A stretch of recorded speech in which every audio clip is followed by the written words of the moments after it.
Hey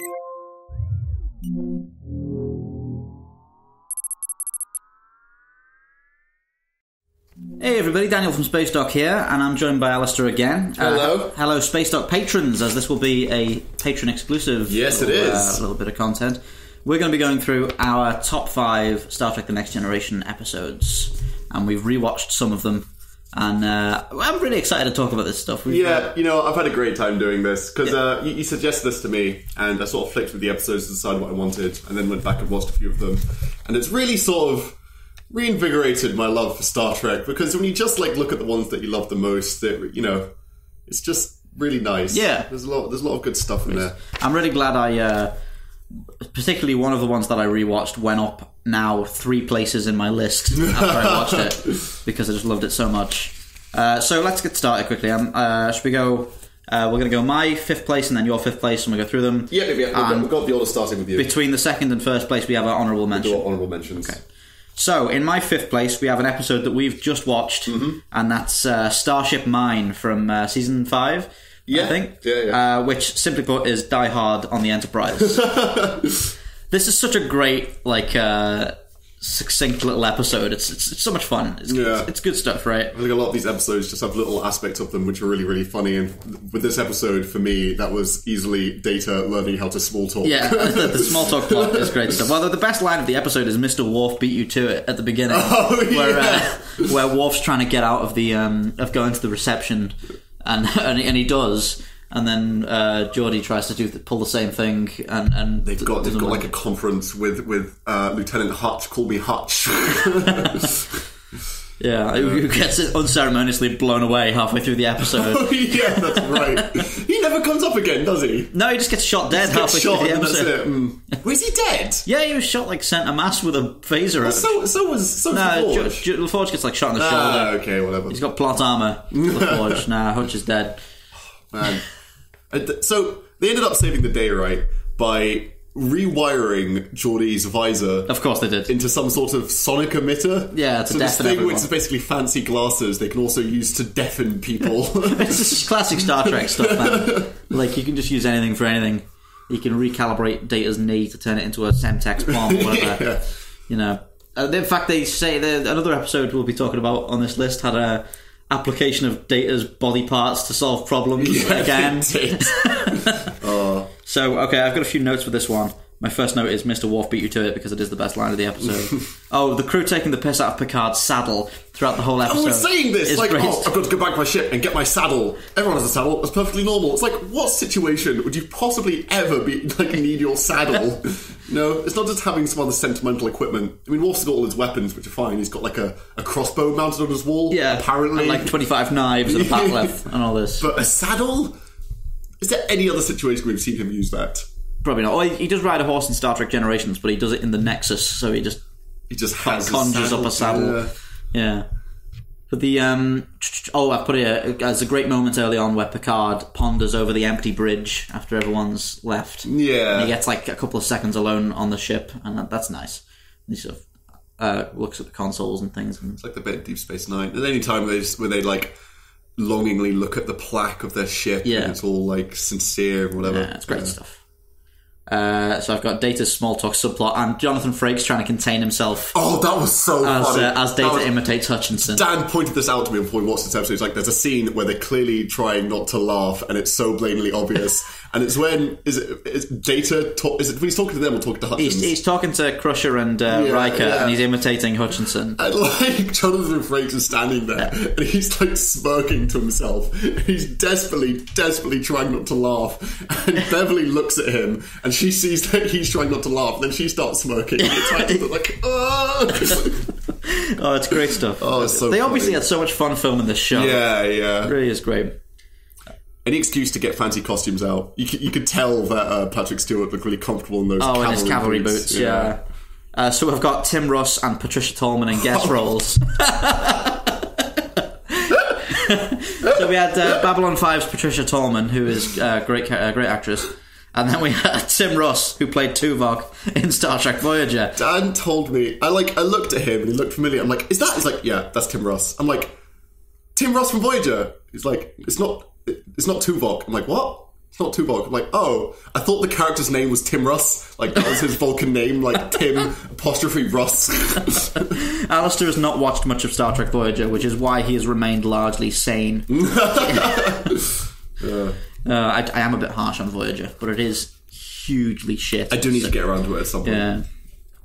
About 4 or 5 of the episodes in the entire show are great, so that's okay. Dark Frontier is one of the best episodes of Star Trek. I'm told it gets really good. I just never managed to get to this first. The thing is, though, it only has 2 compelling characters, the Doctor and 7 of 9. That's it. Yeah. 7 of 9 shows up in the 5th season, so you have like 5 seasons of... Oh, she shows up in the 3rd season or something? We can't forget about Tim Russ. Yeah, she shows up at the end of the 3rd season, I think. But you have, like, season 2 of Voyager is almost unbearably bad. Yeah. Like, it's terrible, terrible stuff. Okay, so I've got Picard pretending to be Mott the Barber, which is a nice reference to an earlier episode where we see Mott the Barber as a Bolian. I've got Worf's quarters are better stocked than the armory. Oh yeah, Picard gets a crazy amount of use out of the fusion torch. Yeah, he does. He threatens a guy. He overloads a power socket to cause a smoke screen or something. He like cut that hole in the bottom of the thing. Yeah, he disables the baryon reflector. He tricks a guy into crawling into the field in the Jeffries tube. And he cuts Who had loads of time to get away from that. Yeah, that guy could easily have escaped. He could have been fine. It was moving at a non-threatening pace. It's like 1 centimetre a minute, and he's there, he's like, oh no, it's in front of me!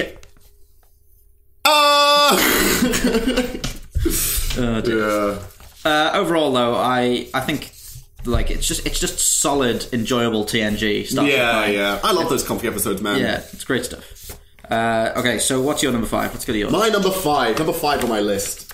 It is Season 5, Episode 5, Disaster. Oh, in 5th place for you, is it? Yeah, that's 5th place for me. Disaster's a great episode. The ship is knocked out after an impact with a quantum filament or any other space jargon of the week, so you can have an excuse for all to mess around.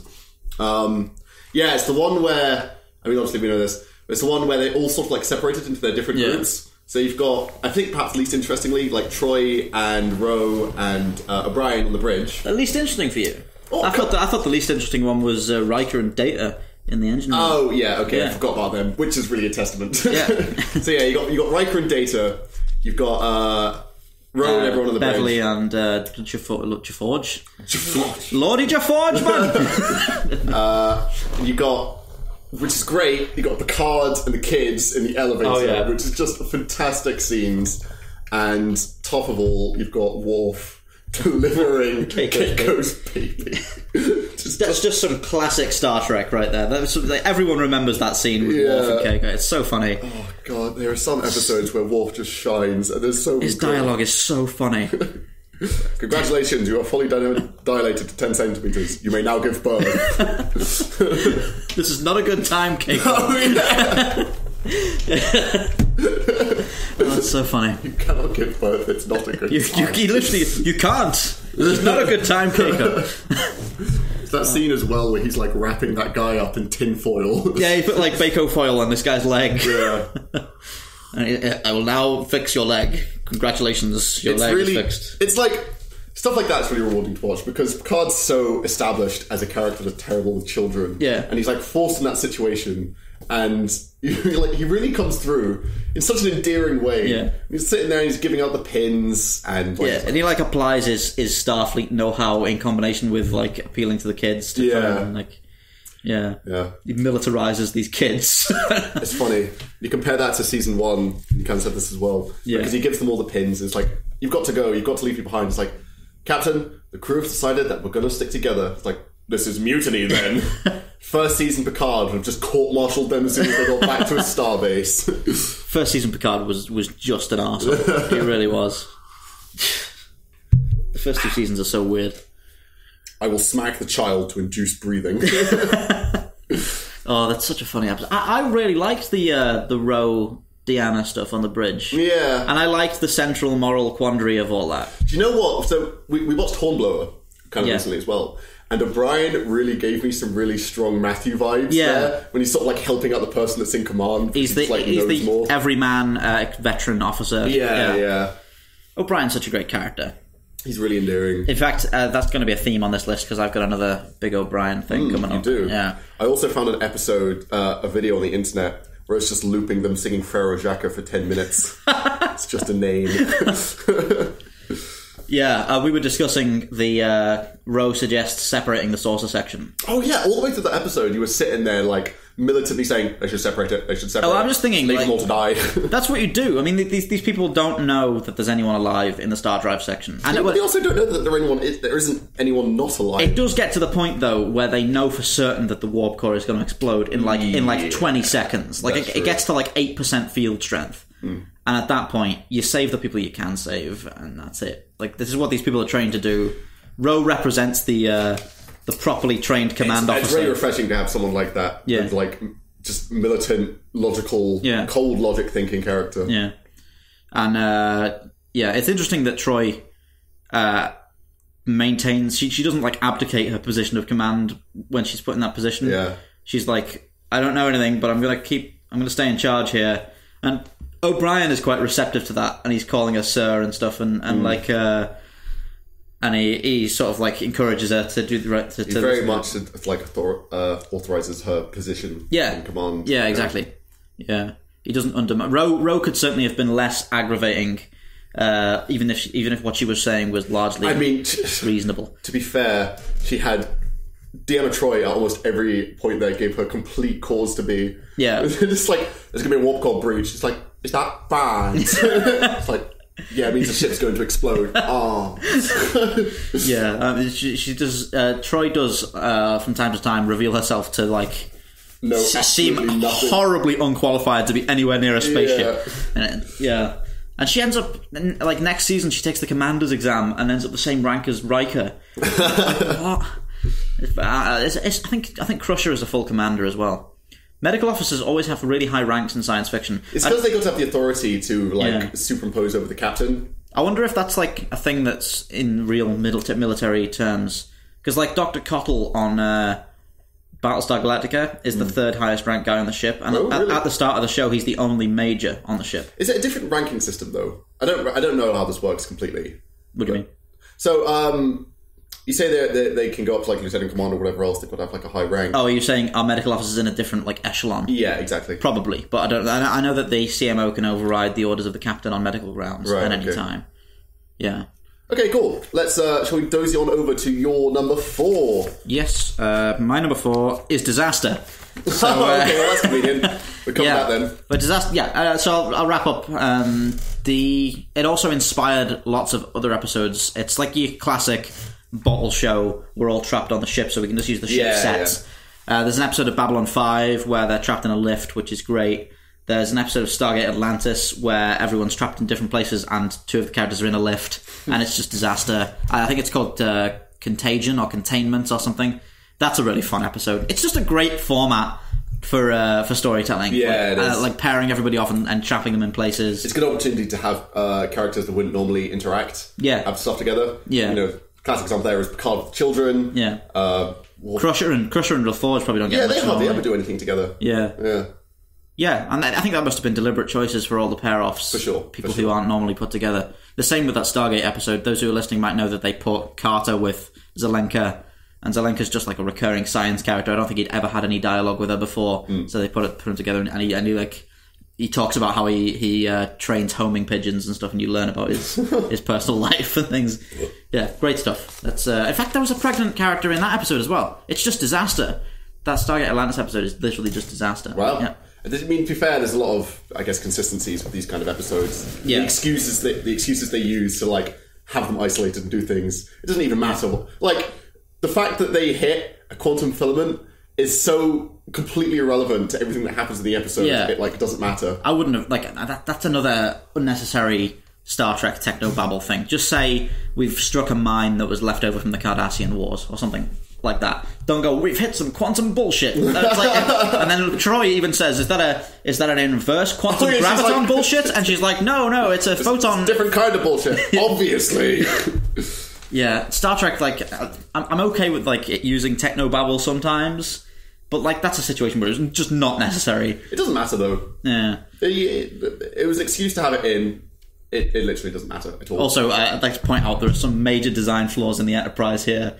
And there's another classic case of the gravity remaining functional under any circumstances. That's a really good point. Yeah. So they're all stuck in the elevator, and all the ship systems have gone down. But for some reason, gravity always works. It's a system that needs power, right? Yeah. Otherwise it doesn't work all the time. And if power's gone throughout the entire ship, Picard's stuck there in the elevator with all the children, and they're all liable to fall to their deaths. Yeah. Which would just not be a problem at all if there was no gravity. I love the fact that Riker and Data are on a deck that doesn't have enough power to display the monitors, but for some reason, the gravity's working. Yeah, all this electricity flying everywhere. Yeah, does it use less power? Here's a fun fact about that episode. So, initially, they wrote in, the writers, that they're going to write Riker taking off Data's head, and they were just doing it as a laugh. Is that really what happened? Yeah. They just included that because they thought it'd be funny in the writers' room, and they never for a second thought that it was actually going to get by. They thought it'd have a go, and they never heard anything about it. Right, okay, cool. I guess we're going to have him take his head off.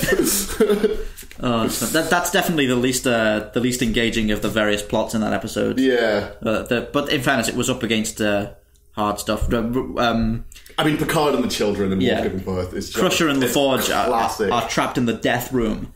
There's another. It reminds me of that little room from Star Trek First Contact, where it's two Jeffries tubes meet at a room that's just got a window, which is just a force field, and there's no actual window. Yeah. And then there's a console, and all the console does is turn the force field off. It's what is this, the suicide booth or something? What is this room for?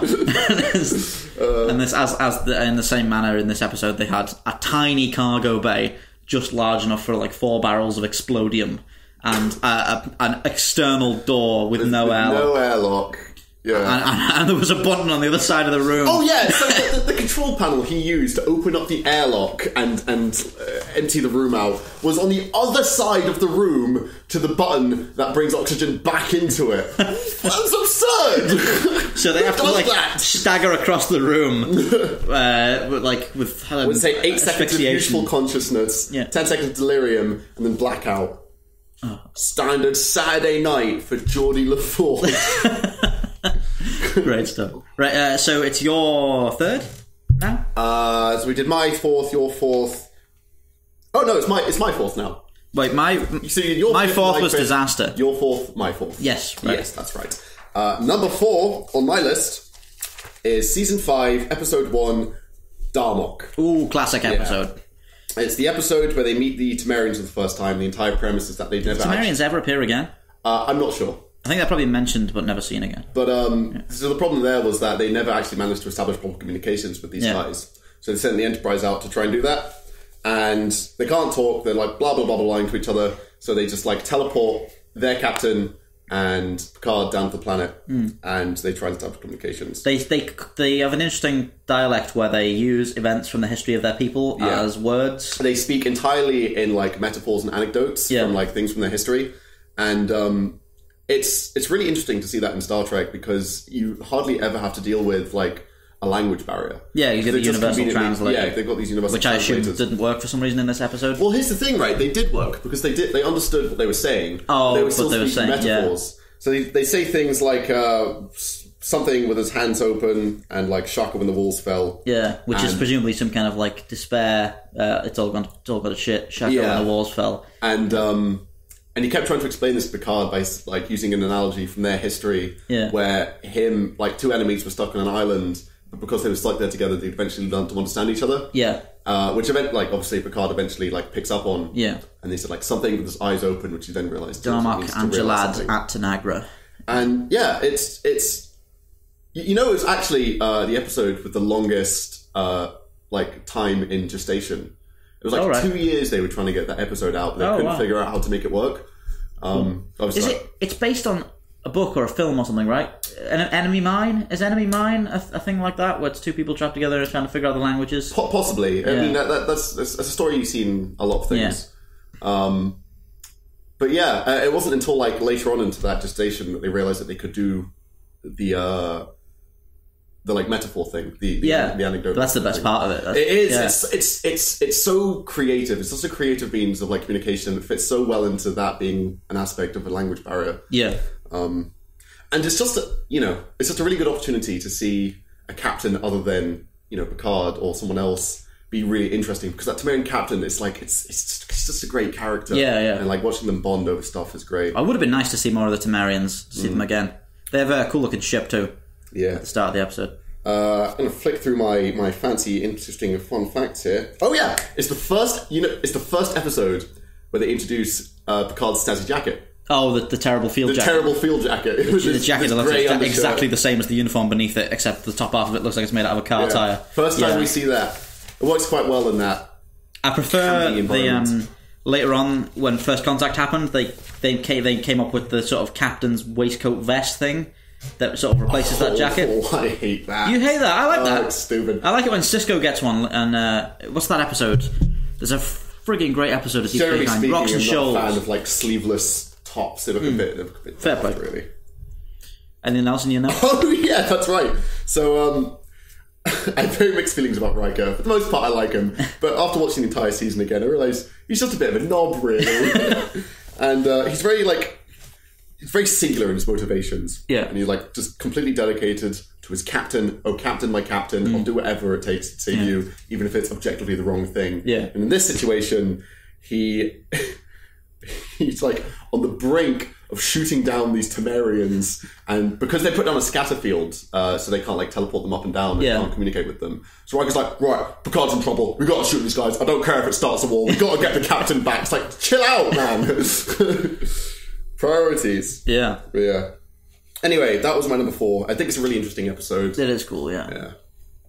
Riker. I was just thinking about Riker. Riker's not. He's not the best first officer character. It's got to be Kira. Well, Kira's the best first officer character. Riker's clearly like an analogy for Captain Kirk. Yeah. And I think initially they were supposed to have him... Well, yeah, Riker was put in case they couldn't keep hold of Patrick Stewart. Yeah. So they could have a Kirk allegory. It'd be weird, wouldn't it? I'm glad it actually worked out the way it did, because having that Kirk allegory as a first officer and seeing how that works. Yeah. Compared to with, Picard having the final say and everything. Yeah. It's a really interesting dynamic. Riker is more Kirk than Kirk ever was, though, isn't he? Oh, absolutely. Yeah. Like, Riker is like all the stereotypes people apply to Kirk that aren't like entirely accurate. Gung-ho. I'm absolutely doing the... Well, it's interesting because he's so fervent that he's doing the right thing a lot of the time. He's so stubborn with it.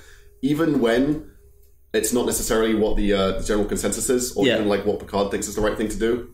So ultimately, he does these sort of like really rash decisions that don't work out. A good example of that is, which is another like good episode, is when they meet a race of completely androgynous species. Oh, the Outcast. I think that episode's called. Yeah. Oh yeah. So what happens in that is he ends up meeting someone who ends up like identifying with a gender, but that's shunned by the society. Yeah, and they aped that in the Orville, didn't they? Kind of. Although it wasn't quite as clever. Ultimately, Picard was like, it's their society, they do things their own way. Yeah. Riker just like goes in a mad one. Prime Directive, etc. To try and like shut down this whole operation and change everything that works. But anyway, I digress. That was my number 4. Moving swiftly along to your number 3. Okay, so I've switched my 3 and my 2 at the last minute. So my number 3 is Chain of Command. The two-parter. Fantastic episodes. It really is. They're really good. So much great stuff packed into those. There are 4 lights and all that. And any episode there's just an excuse for Patrick Stewart. He acts the shit out of those episodes. To just act incredibly. Yeah. And there's so much going on in those 2 episodes. There's like the brink of war with Cardassia, and everything's happening with Riker and Jellicoe, and they have the covert mission with Picard, Worf, and Crusher. Yeah. And then like you've got all the torture stuff happening alongside that. And like every like plot thread that's happening is so important and so cool. It's like it's cool as well seeing Jellicoe in command of the Enterprise. Yeah, it's the first time you really see like the proper like military aspect of the entire thing and like where that fits in. Yeah, it'd be really interesting to go back and watch those episodes with all the Cardassians after having watched Deep Space Nine. Yeah, that's something that watching the Cardassian TNG stuff in context is really exciting. Another good example, going back to what we were talking about earlier with Riker, of just being a gung-ho lunatic. Because he... Oh, yeah, except it's weirdly framed in Chain of Command. Riker is framed as the good guy in Chain of Command, and like the music is on his side and stuff when he's arguing with Jellicoe. It's like, yes, Riker, stand up to this evil captain. And it's like, Jellicoe is demonstrably in the right for this entire thing. It's just all these like idle Starfleet people on the Enterprise who are used to it being a flying pleasure barge. Yeah. And now he's turned up and he's like, listen up. Right, we're going to have to do work shifts now. We're going to have to do things properly. It's like, but Sunday's my trombone day. Troy put a bloody uniform on. Let's get to work. I like that she kept that. Yeah. I like that she kept that. Yeah, I like that subtle indication that Jellicoe's influence actually had some kind of stay after he was gone. That was cool. And they have all that stuff where Riker's the best pilot on the ship and they have to go and force him to fly the shuttle. Oh, that's right. He's being like this arrogant dickhead, and he's like, if you admit that I'm the best, I'll fly the shuttle. And it's like, fly the shuttle, Riker. Do your bloody job. Yeah. Yeah. And the classic, of course, there are 4 lights. Oh, everything. David Warner as Gul Madred in those 2 episodes. A character who definitely should have appeared in Deep Space Nine at some point. They totally should have brought that guy back, Gul Madred, because he was great. This is another one of the episodes that massively informs the Cardassians, sets them up for later, sets up their like unique legal system that they have, and like this fascist ideas that they have with like fake trials and all this stuff. Yeah. And Cardassians, they're the most interesting race in Star Trek. They really are. It's so cool. I really like that. It's you realise how much traumatic stress Picard must have gone through. Like at the end of so many episodes, it's like bits we have to reflectively look back at the stuff that's happened and be like, wow, how was he not an absolute mess? Yeah. It's a really great scene when he's just comes back from that and he's talking to Deanna Troi, and he says, he asked me how many lights there were, and in that moment I looked up and I could see 5. Yeah, I could see 5 lights. Well, I mean, you know that's the whole concept of that is taken from 1984. Yeah. But it's messed with a bit and changed. I don't think it's 4 lights in the book. I think he's holding up how many fingers am I holding up or something. But it's the same idea. But Patrick Stewart acts the living shit out of it in those episodes, and it's just great. I worry that a lot of this podcast is going to be gushing about how good of an actor Patrick Stewart is. He is incredible, though. He is really good. Is. Yeah. Okay, so that was your... That was my third? number... No, that was my number 3. Your number 3. Right, so it's your number 3. Haha, here we go. Now we're talking. We're in the good stuff now. All right. We're in my number 3. Season 6. Episode 8, Fistful of Datas. Oh no. A holodeck episode. All the holodeck episodes where it goes awry, this is way up at the top. Ugh. It's got my episode note that I wrote in this. It's Worf as a cowboy. Enough said. Also, that isn't enough said. I can't believe a Fistful of Datas is higher than... Oh, it's great! It's such a fun episode! It's fun. When Worf goes in to, try and convince, Captain, we need to do maintenance schedules. He's like, no, do it later. We need new crew, we need to do security checks. We're getting new guys in a minute, just calm down. Have some fun, Worf. He's like, oh. And he goes back to his room, and Alexander's there. He's like, can we go on the holodeck now, Dan? He's like, Captain says I need to go have fun, so I guess. He puts the hand, saddle up, father. What an annoying character. Alexander became really great in DS9 though, when he comes back as an adolescent. Oh yeah, that's right, he does, doesn't he? Yep. Yeah. Great stuff. It's just such a fun episode. And then Troy comes in and she's this bounty hunter because her dad used to read her stories from the Old West. Yeah. Counselor, I'd appreciate some support in the matter. Durango, I'm called Durango. Yes. Counselor Durango. Oh dear. It's right. A Fistful of Datas is a fine episode, but I don't think it should be on anyone's top 5 list. I think I might just be a sucker for cowboy stuff. TNG. I also have written here Back to the Future 3 is objectively the best one. There are so many. Fun! Here's another fun thing. You can finish your thing first. Go on, you finish your thing. I was going to say there are so many timeless classic episodes that I haven't got on this list, and they're probably not on yours either. Yeah, the fact that you've got Fistful of Datas there. It's personal favourites, right? And every time I watch that one, I have a good time. That episode was directed by Patrick Stewart. Oh, really? It actually was. Actually, I think I remember him saying something about that in an interview. The whole thing was done in a really short time. Yeah, he was saying everyone was hoping they'd get the Wild West episode. The director, and he got it. He directed another one as well that was really good. Did he direct the one with Data's daughter? He directed something else. He directed another episode that was really data heavy. And I can't remember which one. I don't know all the ones. I put this on my list and then I realised that it was directed by Patrick Stewart. I actually don't know all the ones that he did. But anyway, yeah. This episode won an Emmy Award for Outstanding Individual Achievement And sound mixing. Wow. The only Emmy that Red Dwarf ever won was on it. A Western episode as well. Oh, see, people love Westerns, man. Yeah. Clearly you're in the wrong here. The Red Dwarf Western episode is fantastic. There's such some great costumes in this. It also had Deanna Troi sporting a very form-fitting pair of leather pants, which just looked like they'd been incredibly hot. And also Brent Spiner in drag at the end. Oh yeah, I forgot about that, yeah. And Brent Spiner is everyone. And another good example of people just using whatever they've got lying around to do whatever. So when he goes and fights Father Data with the gun at the end, they managed to rejig his communicator into a personal shield emitter. Yeah. Why would that even be possible? Yeah, it's ridiculous. What does it even, like, you might as well say that he turned his, like, toasty machine into a personal shield. It's, like, just as logical. I got my walkie-talkie, I've turned it into a grenade. I mean, that makes more sense. Yeah. It's easy to make something electronic explode than it is to make it project a force field. It's utterly ridiculous. But anyway, it's just funny. It's great lines. Anyway. So that was what, your third? That was my third. Fistful of Datas. Objectively great episode. So we're on my second now. Yes. So my second, I apologise for the sound of my tablet making email noises. I probably should have muted Turn that off, probably. Yeah, it's on the other side of the room and I'm on a roll, so I'm not going to mess with it. Okay, so my third place, I have like a whole page of notes for. Sorry, this is my second place. I have a whole page of notes for, because I rewatched it yesterday and it's like some of the best sci-fi TV I've ever seen. It's amazing. And that is, I believe, Season 3's The Wounded, which is the first ever appearance of the Cardassians in Star Trek. It's also the first O'Brien episode. It's when O'Brien gets properly fleshed out. Yeah. And the whole premise is that O'Brien's old captain, Benjamin Maxwell, who he served under as a tactical officer during the Cardassian Wars, has gone rogue and is attacking Cardassian transports and jeopardising the now peace treaty that the Federation has with them. And the Enterprise is sent in to arrest him and stop him.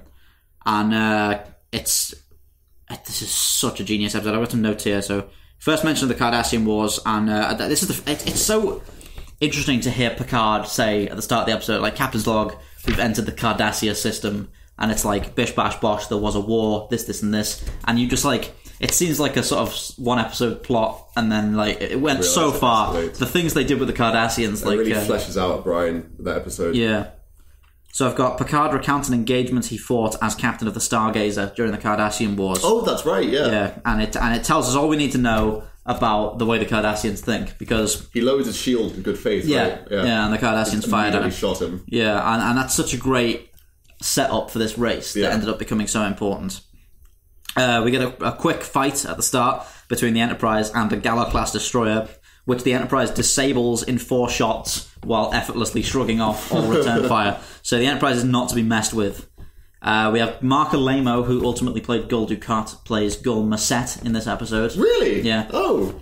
See, that's funny. I swear I remember him being something else, but now I realise that it's a different character, but the same actor? Yeah. Yeah, okay. It's a different Gul, but the same actor. And he's great in this episode. He's all the way through the whole episode, it's framed as though he's trying to maintain the peace treaty as well, and he's just pissed off about how the Federation are dealing with this rogue captain, and he's like, just get this guy because we need to maintain the peace. And then, like, as you get towards the second half of the episode, you're like, these Cardassians are a bit shifty, and so much. They leave that episode on a complete, like, were they right to do that? Yeah, it's great. There's a bit here where Picard talks to an admiral in his ready room on the console, and this admiral is clearly terrified of the idea of war breaking out again. Yeah. And this makes all the sense in the world when we later find out that the Federation like signed away like 30 colonies to end the war. Yeah. They accepted this really like one-sided treaty, and it ends up creating the Marquis and stuff. And it makes so much sense. Like, the Federation has a tendency to have their pacifist ideals just fail them. Come back and bite them later. They get completely screwed over. And it's so obvious that that's what's happened here, and they just do not want... That's like, sign anything away, do anything, we can't have another war. Yeah. And, this is such a good episode for O'Brien. They flesh him out so well, and they have this whole thing where the two aides that Gulmasset brings on board are talking to O'Brien in the lift, and they ask him to drinks at 10 forward. And he's like, no, the people I spend my free time with is up to me, get lost, and he like completely brushes them off. Yeah. And these two Cardassians are like, seem like they're being genuinely like decent people and just trying to be reasonable. And then the next scene, he goes and has a meal with Keiko, and he's going, I can't understand how anybody could still hold a grudge. The war's been over for years, and he's like lying to himself, to his wife, and he's like trying to make out that he's not exactly the kind of person he's described. Brian's a great war-torn character. Yeah, they're really consistent with it throughout, like both TNG and Deep Space Nine. Yeah. See, this is the first mention of the Setlik 3 massacre, which O'Brien was present for, where he was forced to kill. He stuns a Cardassian, and then the second Cardassian disarms him, and one of the refugees throws him a phaser that's on full setting, and he reflexively fires it and kills this Cardassian. Yeah. And he's never killed anyone before, and like the whole engagement was non-lethal up until that point. And he drew first blood. Yeah, wow. That's really interesting. And you see him talk to one of the Glins about it in 10 forward, and there's a line, if I can find it here.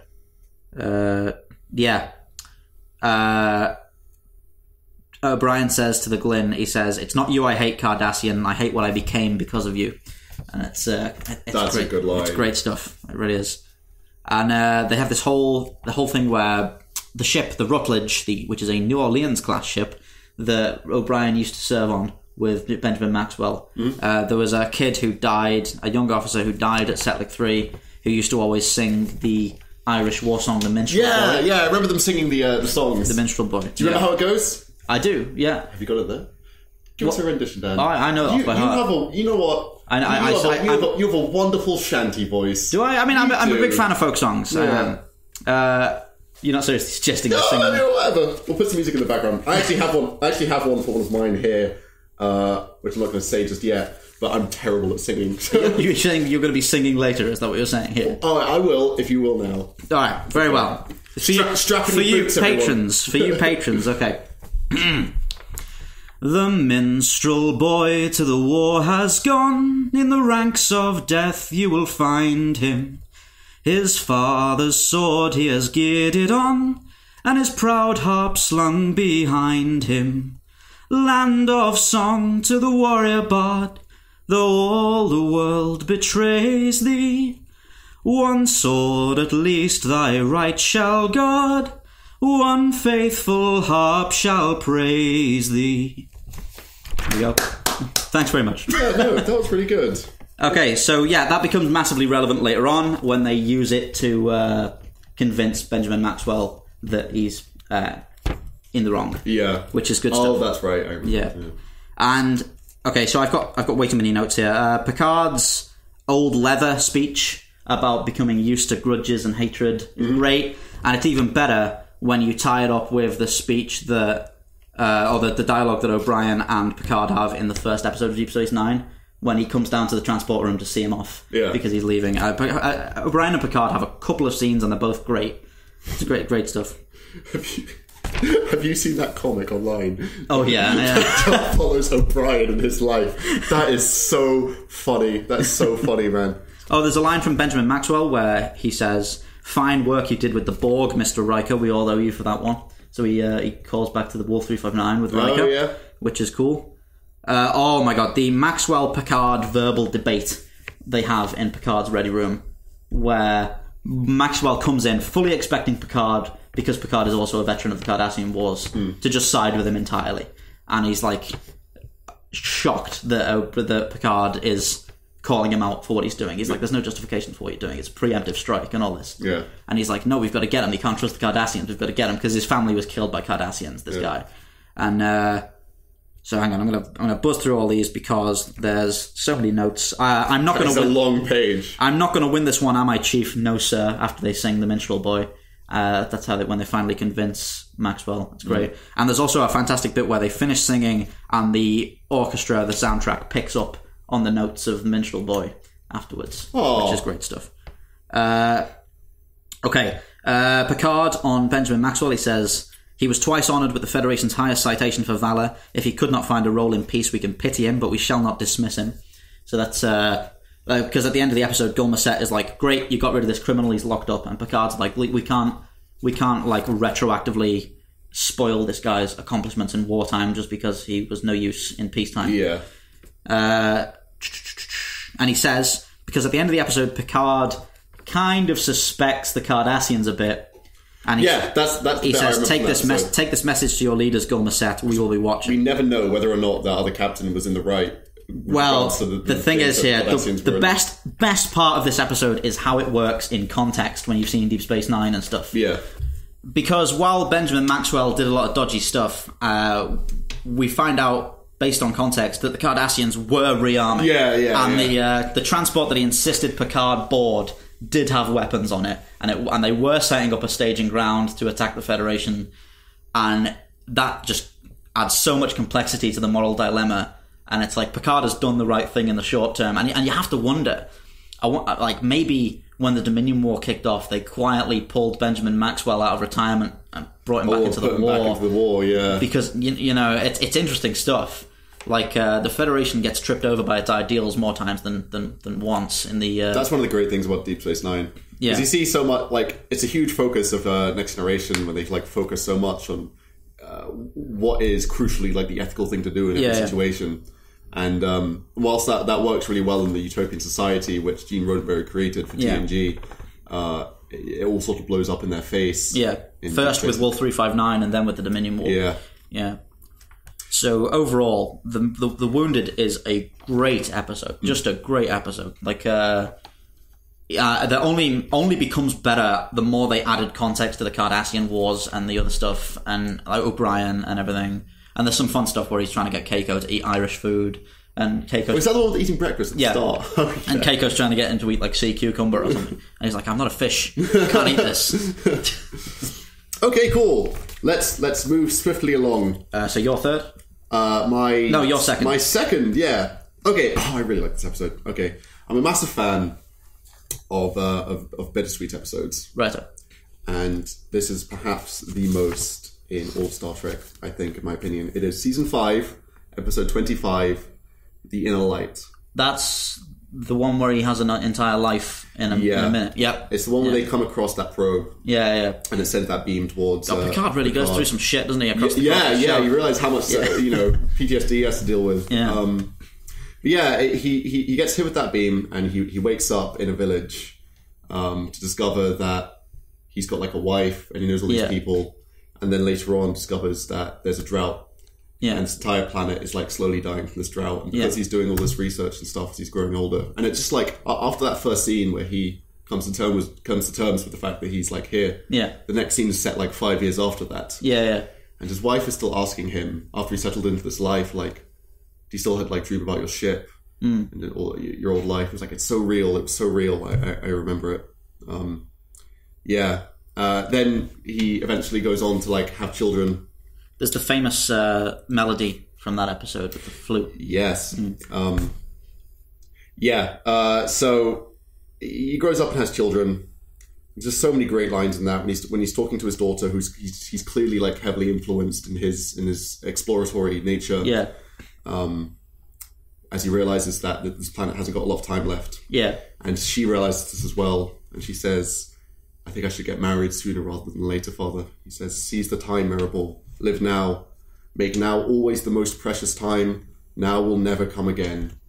It's just it's the simplest message ever. The whole it's almost a cliche at this point. The whole seize the day thing. But Star Trek, it knows how to write these things. It really does. It does. Yeah. And it's just like little recurring things as well. Like the first time it's set 5 years after, when he's just sitting there having a drink with his mate. And his wife comes out and is like, "Remember to put your shoes away. You always leave your shoes out." It's like, "That's fine." And then like later on as well, when he's like playing the flute outside and he's like ancient, it's like she's still bringing his shoes in. Little touchstones of And then when his wife passes away and he's there with her, it's like, "Remember, put your shoes away." It's just it's really sweet and so sad as well. Yeah. And then of course you find out that after the launching the probe, when he's like ancient at this point, he goes, he's like, what's on the he's all old at this point. He's like, what's on the probe? And he's like, don't you know, Father, it's like it's like a recording of our history and culture. And ultimately it was sent out to find you, not him specifically, but anyone to like record their lives. Now their history and culture. They realised that all this stuff happened ages ago.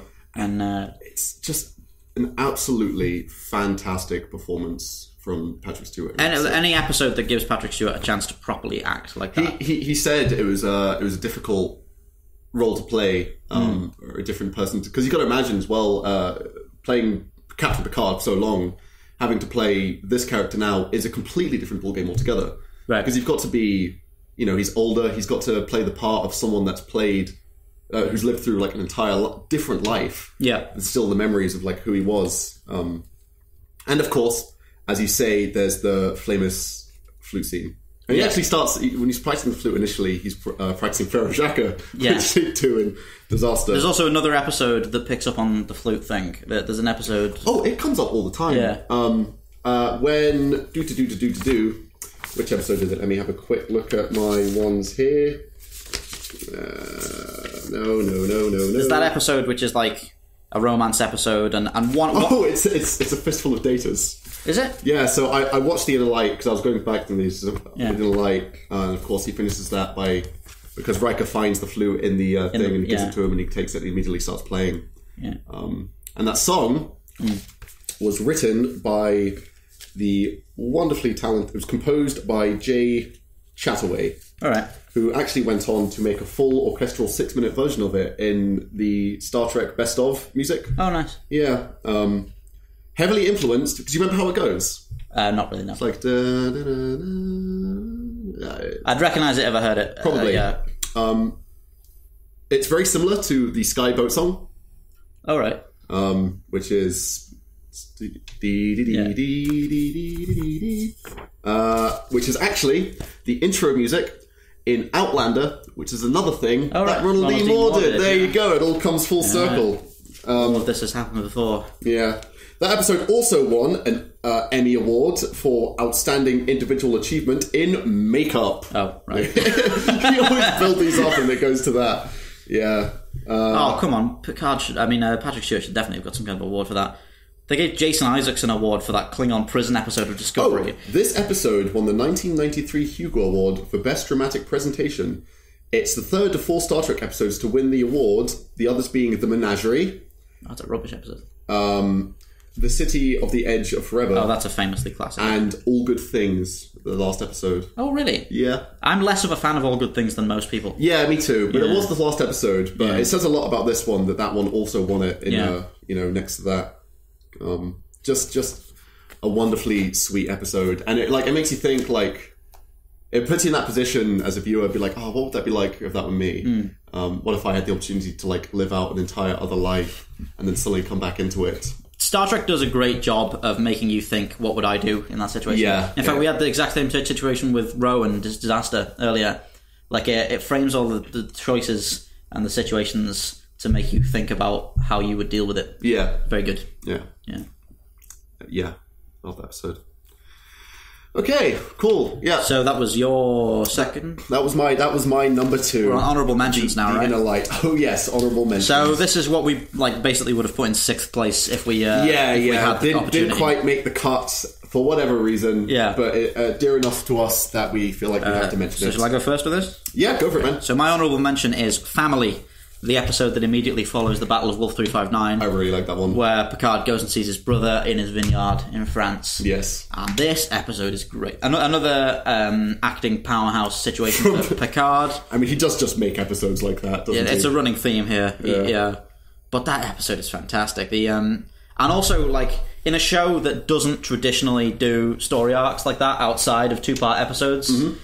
Wolf 359 was a big enough deal where they were like, we need an aftermath episode. It's kind of like the third, isn't it? It's like the third of a 2-parter almost. They're like, we need to talk about how this has affected Picard, and also they take the time out for everybody else to go on shore leave and for the Enterprise to get repaired and stuff. Mm-hmm. And it feels like something has happened. It's just entirely focused on Picard and what he's doing with his family, isn't it? Yeah, but I mean, like, what I'm saying is that the fact that they, like, there's opening scenes where they put the Enterprise in the dry dock and stuff, and just little things like that makes it punctuates the fact that something has happened. Like, it's not now gone because the episode's over, this has had a meaningful effect on everyone and the Federation and all this stuff, and it's going to continue to have a meaningful effect. And that's great. That's something unique for the show. And everything on the Vineyard with Picard is great, as he's like reconciling with his brother and all this. It's nice to see someone like that's such a role model in every other situation, to be, I guess, so dysfunctional in that aspect. When he tries to maintain his like aloof attitude for the whole thing, and he's like fed up with his brother's attitude and all this, and he's going, and eventually it gets to the point where he just breaks down, like he just snaps in the fight. And well, initially it's a fight, and it kind of descends into this just like he's just despaired and like unable to function, and he starts, and it's the first time he actually talks about the Borg and stuff, and it's like it properly explains it, and it's some hard hitting stuff. It's great stuff. It is. Yeah, I really like that episode. Is his brother's wife is the female character in that, right? Yes. Someone that's always like sweet to him. It's interesting, his brother, because he's so non-responsive to like Picard's achievements. Yeah. Like every aspect of his life where he's gone out and joined Starfleet, whatever else. Yeah. To him, he's just the guy that like left his family, left the Vineyard, and as far as he's concerned, it's completely irresponsible. Yeah. It's interesting to frame a character. It adds a nice touchstone, because Picard starts to seem like such a legend. Like his like achievements are so insane that he starts to seem like he loses his grounding a bit and becomes put him in that situation where he just becomes completely grounded and just almost not impressive as far as his family's concerned. Yeah, it's a very good way to humanize someone. Exactly. Yeah, that's a great episode. Family. It really is. So let's go to your honourable mention. My honourable... No, it's your honourable mention. That was your... That was my honourable mention. Oh, that was your honourable mention. Yeah. Yes, sorry, my bad. Okay, honourable mention. We really can't keep track of this like 5-point list, can we? So, as a general rule, I'm not a fan of Q episodes. All right. He's a little too like Deus Ex Machina. It's all a bit ridiculous. He can be entertaining at times, but sometimes he's just so tightly integrated into like important aspects of the plot that they just become great episodes. I don't think the final episode of the show should have been a Q episode. Anyway, that's a good example. But yeah, sometimes he's just so important and plays roles in events like this episode. And I had to include it. Yeah. I mean, you can probably guess it's Q who, right? You can guess where this is going. It is Cupid. The one where Q turns up and he sends them all to Sherwood. Oh my god, that's a fun episode. I am not a merry man. He smashes the mandolin. That is a fun episode, Cupid. With, it's Vash, isn't it? That's right, Vash. It's the second appearance of Vash. The first one being where he goes off to he just goes down to Risa and just wants to read his book. Ends up going on this ridiculous archaeological expedition with some like Indiana Jones style villain Ferengi guy trying to screw him over. But yeah, no, Vash, it's just hilarious. I'm just a fan of anything where they get to wear ridiculous period clothing and clearly just look like they're having a hilarious time throughout the entire production. Worf grabs LaForge's loot, smashes it on the ground. I am not a merry man. And Worf's just the best. He really is. Funnily enough, when I was kind of coming up with this list, the first thing I kind of came to was like, what are like really memorable lines that stick out to me? Yeah. Like, what are the bits that I remember? And this episode was the first one that I thought of, was when Picard's dueling the sheriff, or Guy of Gisborne, I forget. And he goes, "Don't you know, Robin? I'm the best swordsman in all of Nottingham." It's like, "Well, there's something you should know, Sheriff. I'm not from Nottingham." It's so Robin Hood. It's so campy. Do you know what? That scene is so... I didn't realise this until like just now. That is so Princess Bride. Yeah. That scene is just... It just mirrors it exactly.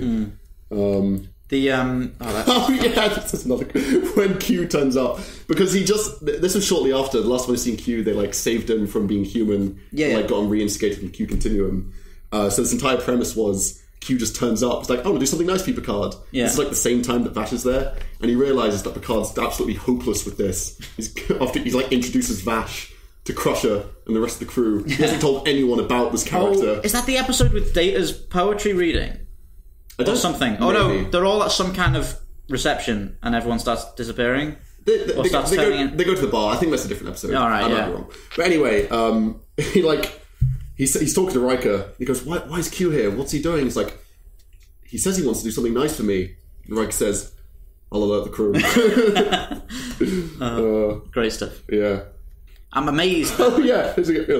You say your thing first. Go for it. I was going to say the go-to Q episode for me is Tapestry. I think Tapestry is objectively the best Q episode. The one where Picard sees his life as like a bumbling science officer. I like that one. Yeah. He gets stabbed through the heart at the end. Nautican. Yeah. That's it's a good backstory episode, that one. Yeah. But yeah, so during filming for this episode, because Jonathan Frakes, I think, was Little John. He's got his quarterstaff. When they were there was a fight scene, and he ended up breaking the quarterstaff with a sword, and he got cut in the eye by his quarterstaff. Oh, right. And they had to immediately rush into hospital. And because they're doing this immediately, they just sent Jonathan Frakes there in his Little John costume. Yeah. There's also a bit of a scandal going on at the same time.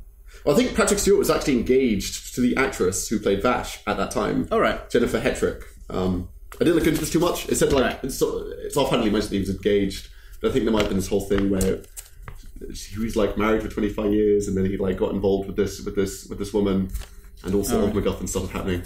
But yeah, so actual romance there. You kind of see it as well on screen. Just a super fun episode. You thought I was going to say Q Who? That would have been the obvious choice. Q Who's great though. Yeah. I'm not wearing tights and green clothing though, so didn't make the cut. Right then, so my first place.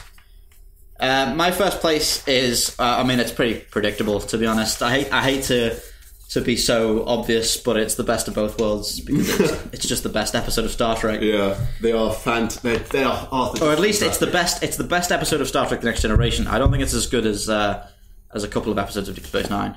That really are no villains in sci-fi that just mirror what the Borg instill in you. Are great. The music they play as well. It's the dealing. Yeah. And Picard turns around for the first time. He's got the stuff in him. Yeah, he has that dialogue with the collective where he just one by one has all of the usual Federation lines rendered irrelevant. Yeah, and he's like, your culture will adapt to service us. And he goes, my culture is based on freedom and self-determination. And he goes, freedom is irrelevant, self-determination is irrelevant, resistance is futile. And it's it's great. The Borg, they're just this inarguable block of evil that you just can't do anything about. Nothing that the Federation have come across before. There's no negotiating with them. Yeah. None of their normal code of ethics or anything are even remotely relevant to the situation at all. The music in this episode, the music is fantastic. Amazing. Yeah. And they sacked the guy that did the music and replaced him with... What, really? Yeah, for seasons 4 through 7 of and the rest of Star Trek, they just had this crap white noise soundtrack for everything. Oh. But early TNG has great music. Oh, that's interesting. I didn't know that. And the best of both worlds. When they turn on the view screen and it's the strewn wreckage of Will 359, and they've got the music, and Shelby's just reciting the names of ships, and one of them is the Melbourne, the ship that Riker turned down. Oh, that's at the start of the episode. Also, those episodes feature Lieutenant what's her face? Shelby. Yeah, that's right. Who's Elizabeth Shelby. She's great. She absolutely puts Riker in his place for that entire episode. Yeah, because you realise at that point that there's a whole generation of people getting ready to take his place. Yeah, exactly. Yeah. And he's just been cruising by, sort of stagnant in Picard's shadow. Yeah, stagnant, exactly. Yeah. And he's the same with his relationship with Deanna as well. Yeah, and it doesn't matter how much you admire this guy, you can't not appreciate that he's just completely held himself back. Yeah. Throughout his entire career. That's such a great character flaw to explore. Yeah, it is actually. Yeah. He does come through in those episodes though. Yeah. He pulls that. And he saves the Federation. He manages to completely detach himself from Picard long enough to give orders that would have killed him. That's a good arc, that. Yeah. And it has the best cliffhanger in science fiction history, where they've rigged up the deflector array. Was that in between the seasons? Yeah. Oh, that's... People have to wait a year. That's so cruel. The classic Mr. Worf fire sequence where he... it's brilliant. Just... those episodes feel like a feature film or something. Yeah. And they have this palpable feeling to them. They feel like this super important science fiction moment. Yeah. And everything with Guinan and Riker. Oh, Guinan's a great character. Yeah. And Guinan's like, she explains how her connection to Picard has like gone on longer and is deeper than anything Riker could imagine, and she's gonna let him go. You've just got to forget about him because you can't like great stuff. Anytime Patrick Stewart and Whoopi Goldberg are on screen together, it's just it's great chemistry. You know, Whoopi, they didn't believe her. Whoopi Goldberg phoned up TNG while they were making season 1, and she was like, Nichelle Nichols was a massive inspiration to me when I was younger. Really? Yeah, I didn't know that. And she was like, I'll do TV costs, because she's like a huge film actress. She's like, I'll do TV pay, whatever. I want to be on TNG. And they didn't believe her. They thought it was like a fake phone call. And that's fascinating. And they only got her on for season 2, like when they finally figured out that she really did want to be on the show. Yeah. And everything. And Guinan was a great character. Great character. I like how she's, I mean, probably because of her, career and everything else she was doing, but she sort of appeared only sparingly. Yeah. But it was always really meaningful. Added gravitas like to the situation Garrick. she was in. Like Garrick. Yeah, exactly. Yeah. Okay, so now we're going to wrap it up with your number 1. Yes, this is the last one. This episode, it's very dear to me. Right. It was definitely one of the first ones that came to my head when I was thinking of episodes I wanted to include. For a lot of reasons. It is season 3, episode 16, The Offspring. The Offspring, yes. Yeah. It is the episode where Data created a child, an offspring, and let it decide its own gender, the way it looked, and everything else. And the whole thing is just like an allegory for parenting. Yeah. And it's, you get a lot of different kind of episodes, and some of them are funny, and then some of them are heartwarming. This episode is just that perfect mix of something that is, it's being heartwarming, it's like entertaining, there's so many funny moments in that. It's incredibly sad, bittersweet, and it even has its moments where it like makes you think about issues that they come up like in that way that only Star Trek can. That's I think it was Isaac Asimov who said science fiction is an existential metaphor that allows us to tell stories about the human condition. I like that a lot. I like that a lot. There are moments in that, so obviously the entire issue with that is Data trying to come to grips with raising a child, basically, and of course everyone's very supportive of him, but ultimately an admiral that's like head of the research division decides that Lal, his daughter, needs to be moved to a different facility. Where they there's a great Picard line there, isn't there? Yeah. Need to move over. Allow one of my officers to hand his child over to the state, not while I'm his captain. Yeah. Oh, here we go. I'm going to read it. I've got it here. He's talking with the admiral in the ready room. He said, "There are times, sir, when men of good conscience cannot blindly follow orders. You acknowledge their sentience, but ignore their personal liberties and freedom. Order a man to turn a child over to the state, not while I'm his captain." Oh, Picard is such a boundlessly inspiring character. He really is. He really is. Great stuff. So yeah, a lot of good arcs in this. I'm going to talk about some of these interesting facts afterwards after we're talking about the story. But so ultimately, the Lal has such fucking hilarious moments. There are so many funny bits in that. They're doing the reflex training. Yeah. Like throwing the ball to her, just bounce off her shoulder, then she raises her arm. we watched that. That was like an in-joke with my family for like 7 years. When every time anyone dropped anything, my dad would then just like raise his arm up in a mocking manner.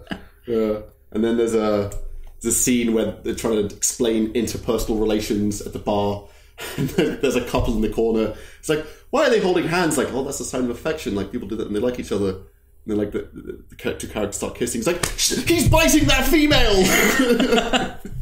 He goes, no, that's kissing. That's another thing people do when they like each other. It's like, oh, that's interesting. And then Riker strides into the room. Lal grabs him by the shirt and just, like, slogs him. At the same time, Data walks in. And Riker's like, what's going on? What's happening? And Data just, like, walks up and goes, Lieutenant, I must ask you what your intentions are with my daughter. You imagine Riker's just like, what the fuck? Oh, it's like his face is perfect. He didn't even know this character was Data's daughter. He's like, what's going on? This has got to be a pretty normal day for Riker, though, right? I have to leave. It probably happens to him every time he walks into the bar. Yeah. That's funny. That the line where he's explaining. It's another good Whoopi Goldberg bit here. Oh yeah. That line where Guinan's explaining what's going on between these two people. Yeah. It was initially like, and I couldn't find it, but it was initially like a very like heterosexual way of explaining it, and Whoopi Goldberg like changed it to a more when two people love each other they do this thing. Oh, so that, like in the original script, they'd use the words like man and woman or whatever. Yeah, exactly. Specify. Yeah. That's good. Good work, Whoopi Goldberg. Yeah, good job, Goldberg.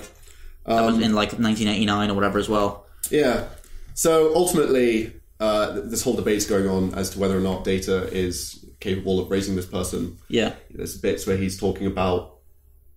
We're talking to Picard, and he says, I take it the Admiral's questioning my ability as a parent. He's like, in a way, yeah, he is. He goes, does the Admiral have children? He goes, yeah, he does. He goes, I wonder how experienced he was with his first child.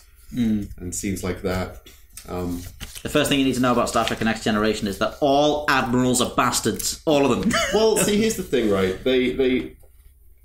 He's constantly fighting for this, but ultimately, sadly, Lal starts experiencing emotions. He starts feeling fear when she's worried that she has to go.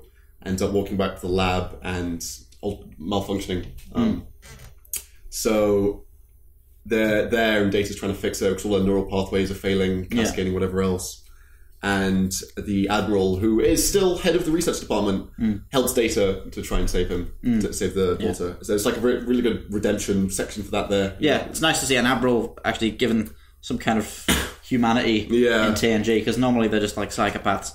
And he comes out and he's describing to her, it's like she hasn't got a lot of time left. Like I couldn't even follow Data's hands. He's trying to save his daughter. It's so sad. It's so sad, man. It's so sad. I think I hate to say this, but they did a Voyager episode that's just that again with a doctor, and it's crap.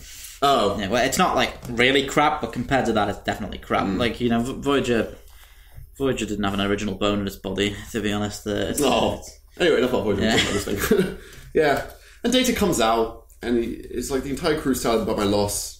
Oh my god, that's sorry. I keep remembering great moments of that episode because she's just experiencing emotions, which is like the first thing that's causing her entire malfunction. Yeah. And Data's there with her, and she's dying. He's like, can you feel? And it's like, yeah, I feel. I love you, Father. And it's like, oh, she feels love, but stuff like that. She has to deal with the fact that she was never going to experience love before, and Data can't, but she did then, just before she died. What was it that did he? I can't remember that episode particularly well. Did he use the emotion chip? No. Why does it work out this way then? Why does he? It's Star Trek. There's a failure in her processing, which causes her to feel emotions. Somebody was making toast on deck 3 while we plugged her head in. Yeah, and there was a power surge, and now she's a sentient being because that just happens sometimes. Yeah. Also, this episode's a great follow-up to Season 2, A Measure of a Man, where Picard's fighting for Data's rights as an android. I must apologise for neither of us having A Measure of a Man, Who Watches the Watchers, The First Duty, or any of the other classics. They're all great. I feel like The Offspring and Measure of a Man go in hand in hand, all the stuff we're discussing. But yeah. I think I really like both of those, but I think A Measure of a Man might edge it out for me. Because that is a great episode. Well, that's just like your opinion, man. Yeah, this episode is very dear to me. I'm glad you picked out a personal choice for number 1, because I just had the obligatory best of both worlds. One of us had to say it. Yeah. So, some fun facts about this episode. This is Jonathan Frakes' debut directory. Wow, great work. Yeah. He actually approached the producers and said, I want to direct an episode. Nice. They were like, okay, but you have to do the right training. And he went away and he went to like all these seminars and did hundreds of hours of studying and preparation for a directory position. Nice. So he could do it. Went on to direct Star Trek First Contact as well. Yeah, he did. And this was the first one that he did. Yeah. And now he's directing for the Orville. Very, very much beloved by him. He said in a magazine at some point that it's perhaps... He said it's one of the best sci-fi episodes ever written. Yeah. It is... He said it was his favourite. It is among Michael Dorn's 2 favourite episodes. All right, cool. Along with The Drumhead. Oh, that's a good episode. Yeah. It's actually the first episode that was ever directed by a cast member. Oh, really? Cool. Yeah, Leonard Nimoy went on and directed a lot of the movies. Yeah. But this was the first actual episode that was directed by a cast member, which, just became a thing. Patrick Stewart obviously directed. LeVar Burton directed some Deep Space Nine. Yeah. What's his name? Avery Brooks directed Far Among the Stars, the episode where it's all in Sisko's head and it's a 60s writer. I'm not a massive fan of that. That I hate to say it, but neither am I. It's like a hugely beloved episode. Is that really? Oh yeah, big deal. Yeah. That episode, and I get it. It's the obvious racism allegory and all. Not even an allegory. It's directly. Maybe that's the problem. Maybe Star Trek's better when it uses allegory because that's kind of the job of science fiction. Yeah, definitely. Overtly just going to 60s New York and telling a story about racism is not as effective. It with aliens. Yeah. So the way that Star Trek does it. I don't know. But anyway, it's funny you mentioned that emotion chip thing because there was consideration for a follow-up episode where Lore recovered her body and revived it with an emotion chip in place. Oh, right. That didn't ever come to fruition. Would that have sabotaged the original episode? That sounds like it might have undercut the... Maybe. I don't know. Lore was a bit crap, wasn't he? I suppose. There was a lot of stuff with him in the Borg. That episode definitely didn't need a follow-up. Which is fine. It didn't happen, but that wasn't a consideration. Yeah. That's pretty much that about that. I absolutely adore that episode. Yeah, it gets me every time. Very dear to my heart. I think we've covered such a great selection here. We've got a good variation. Yeah. Watching them again has been an absolute joy for me. Did you watch the Offspring again? Yes, I watched that. I watched that this morning. It's going through my absolute favourites, the ones that stuck with me. It's like just reinvigorated. Yeah. My love for the Next Generation. There are so many great moments in that where they have a message or Picard says anything, frankly. Yeah. And it sticks with you. And I feel very lucky to have that as a show that I grew up with. Yeah. Because it's got such a good message in so many ways. It really has had such a positive influence on so many people's lives, The Next Generation. Yeah. Yeah. It's just been a joy. I think Deep Space Nine is the best series of Star Trek, like as a series. But I think for very different reasons. Yeah, but TNG is the best thing to show your kids. It's the thing. Yeah. TNG is the... I've actually already said this. I said if I'm going to have kids, I'm going to raise them on Next Gen. Yeah. Learn to be nice to androids, kids. Yeah. TNG, it's got the best moral centre to it, and it's the most inspiring and it's the most important Star Trek show. Yeah. TNG. Yeah. Great. Well, this has been a blast. It really has, yeah. And we should do more of these where we should do a Deep Space Nine one and that'd be fun. And a Battlestar Galactica one and stuff. Yeah. Cool. So stay tuned. If you liked this, we'll fart some more out, I suppose. Yeah. And thanks so much, as you're all patrons, for supporting Spacedock as much as you do. It really is like an endless source of surprise and like I'm so touched to be supported in that way by so many people. It really is great, and it does keep the show alive and keep it growing. So thank you so much for that. And your fervent support allows you to listen to Dan's wonderful singing voice. Yeah, unless we end up editing it out. I'm going to listen back to it now. Okay, cool. Thanks for joining us, everyone. Thanks again. Thank you for watching Spacedock. Please remember to like, subscribe and share for more science fiction spacecraft summaries. If you enjoy the channel, why not consider pledging your support on Patreon? For just $1 a month, you'll be able to access the Spacedock schedule to see what's coming up.